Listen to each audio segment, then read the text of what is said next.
جیسے اگر ہم کہیں کہ ندیم آیا، ندیم نے سبق پڑھا اور ندیم چلا گیا، تو ہم بار بار جو ایک لفظ استعمال کریں گے وہ اچھا نہیں لگتا، تو ہم اس کی جگہ پہ کہہ سکتے ہیں کہ ندیم آیا، اس نے سبق پڑھا اور وہ چلا گیا۔ تو اس میں اس اور وہ یہ دونوں اس میں ضمیر ہیں جو کہ ندیم کی جگہ پر استعمال ہوئے ہیں۔ اس میں ضمیر کی بھی مزید 3 اقسام ہوتی ہیں جو کہ ضمیر فاعلی، ضمیر مفعولی اور ضمیر اضافی ہیں۔ اب ہم ان کو ڈیٹیل سے دیکھ لیتے ہیں۔ ضمیر فاعلی وہ ضمیر ہوتا ہے جو کہ فاعل کی طرح استعمال ہو، جیسے ہم کہتے ہیں کہ ندیم آیا، اس نے کام کیا، یا وہ آیا، تو اس، وہ، تم، میں، ہم، یہ ضمیر فاعلی ہیں۔ جبکہ ضمیر مفعولی مفعول کی جگہ استعمال ہوتی ہے، جیسے ہم کہتے ہیں کہ علی نے ندیم کو پڑھایا، اس میں ندیم مفعول ہے تو ہم کہیں گے علی نے اسے پڑھایا، تو یہ اسے، تمہیں، تجھے، مجھے، ہمیں، یہ سارے ضمیر مفعولی ہیں۔ ضمیر اضافی وہ ضمیر ہوتا ہے جو کہ مضاف الیہ بن کر استعمال ہو، جس میں ہم کسی کے ہونے کا بات کرتے ہیں، جیسے اس کا، ان کا، تیرا، تمہارا، میری، یہ سارے ضمیر اضافی کہلاتے ہیں۔ ہم نے اسم معرفہ کی 2 اقسام پڑھ لیں، اس میں علم اور اس میں ضمیر۔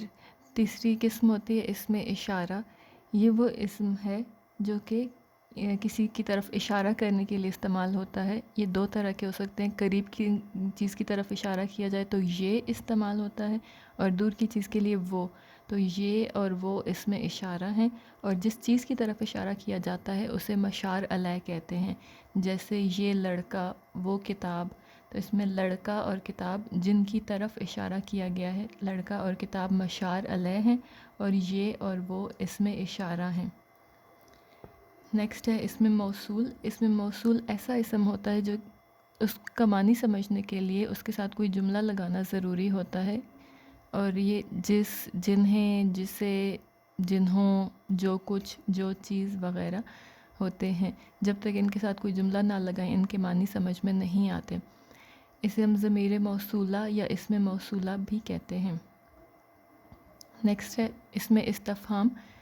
اسم استفہام ایسا اسم ہوتا ہے جو کہ کسی بات کے پوچھنے یا سمجھنے کے لیے استعمال کیا جاتا ہے، جیسے کون، کس، کن، کیسا، کتنا وغیرہ۔ نیکسٹ ہے اسم تنکیر۔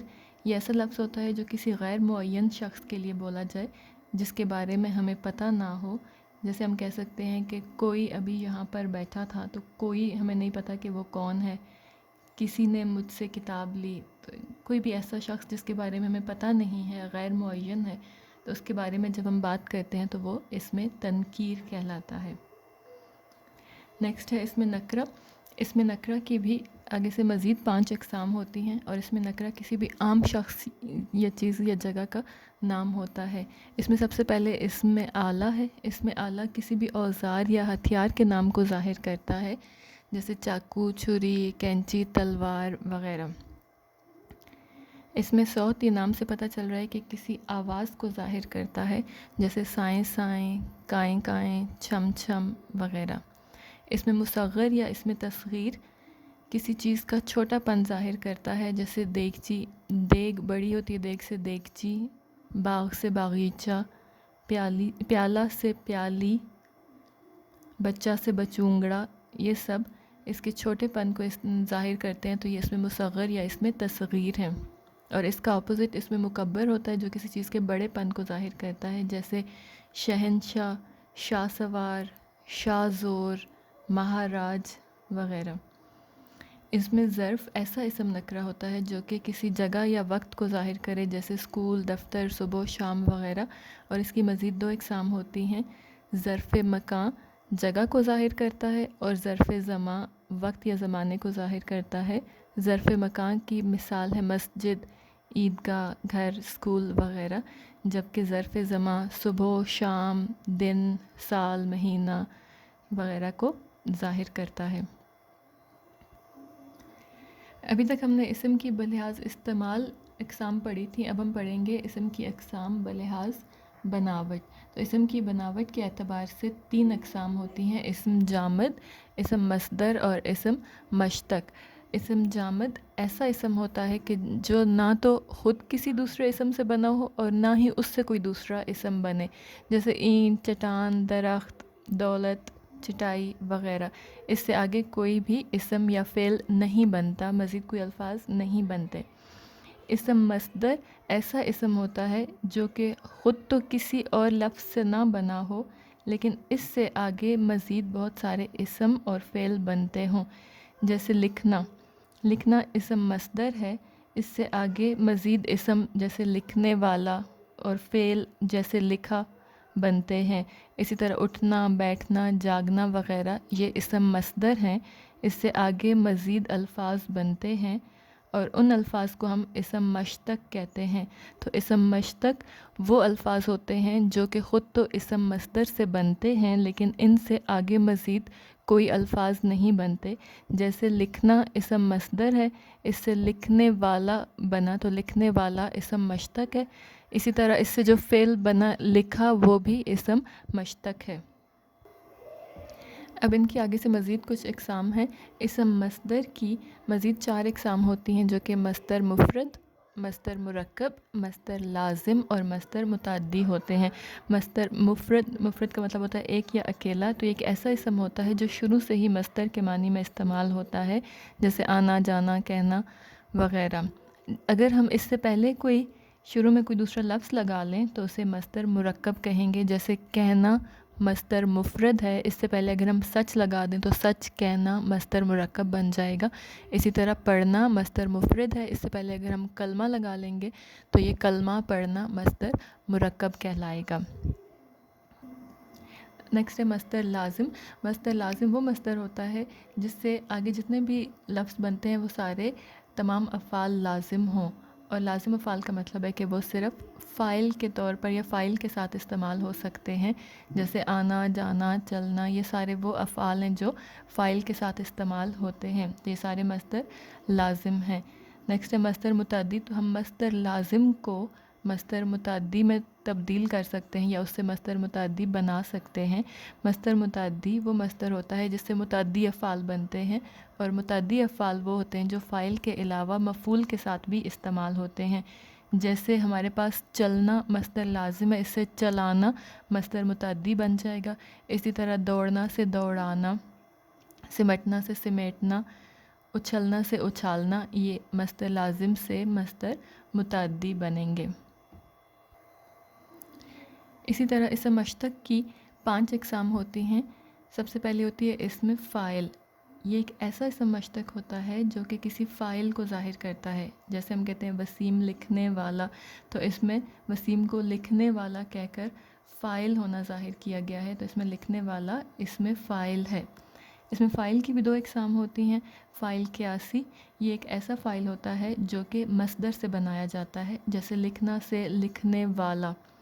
اور دوسری اس کی قسم ہوتی ہے فاعل سماعی، یہ کسی قاعدے یا قانون کے مطابق یا کسی مصدر سے نہیں بنتا، بلکہ اس کو اہل زبان مختلف علامتوں کے لگانے سے استعمال کرتے ہیں، جیسے رکھوالا، موچی، بھکاری، جیب کترا، یہ سارے مختلف کام کرتے ہیں۔ جیسے رکھوالا رکھوالی کرتا ہے تو یہ کوئی کام کرنے والا ہے، یہ اس میں فاعل ہے اور اس کو فاعل سماعی کہتے ہیں۔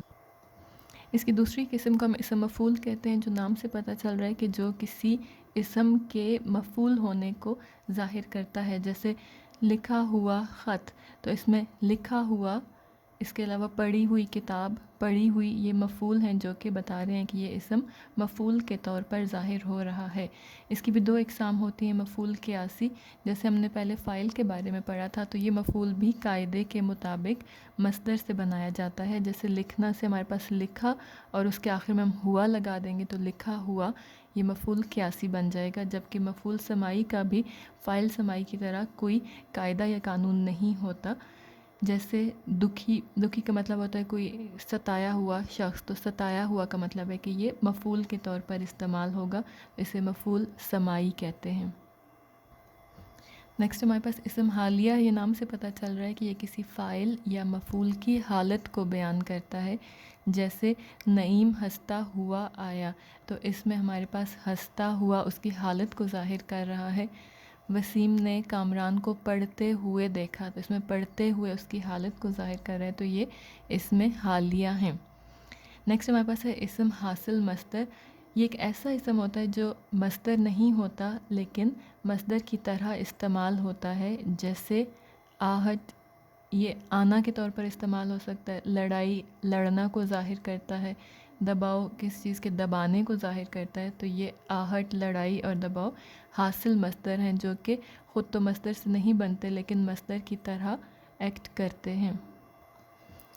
اور اس کی نیکسٹ جو قسم ہے وہ اسم معاوضہ۔ یہ بھی نام سے پتہ چل رہا ہے کہ یہ کسی کام یا کسی خدمت کے بدلے یا اس کی اجرت کے معنوں میں استعمال ہوتا ہے، جیسے پسوائی، رنگوائی، دھلائی۔ اگر آپ کسی کو چیز پسواتے ہیں تو اس کو جو اجرت دیتے ہیں وہ اس کی پسوائی ہوتی ہے۔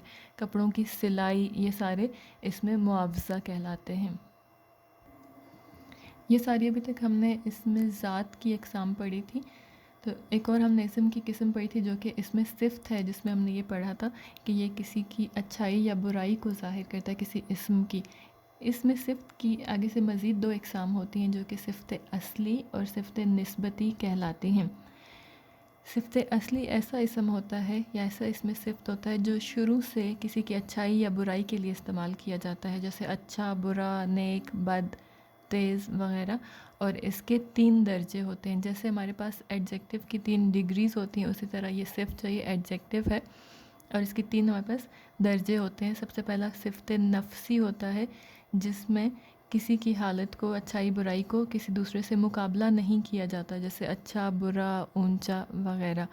اور اگر ہم کسی ایک اسم کو دوسرے کسی اسم کے ساتھ مقابلہ کرائیں گے، کسی ایک اسم کے ساتھ، جیسے اس سے اچھا، نیک تر، جب 2 اسموں کا آپس میں مقابلہ ہوگا تو وہ صفت بعض کہلائے گا۔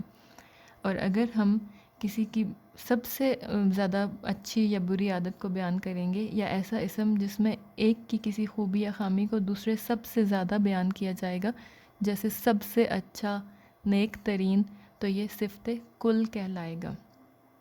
جبکہ صفت نسبتی جو کہ اس کی دوسری قسم ہے اسم صفت کی، اس میں یہ خود تو صفت نہیں ہوتا لیکن کسی دوسری چیز یا کسی شخص یا جگہ کے ساتھ تعلق کی وجہ سے صفت کے معنی ظاہر کرتا ہے، جیسے لاہوری نمک، تو اس میں اس کا لاہور کے ساتھ تعلق ظاہر کیا گیا تو لاہوری جو ہے وہ صفت نسبتی ہے۔ اسی طرح عربی جو ہے وہ بھی صفت نسبتی ہے۔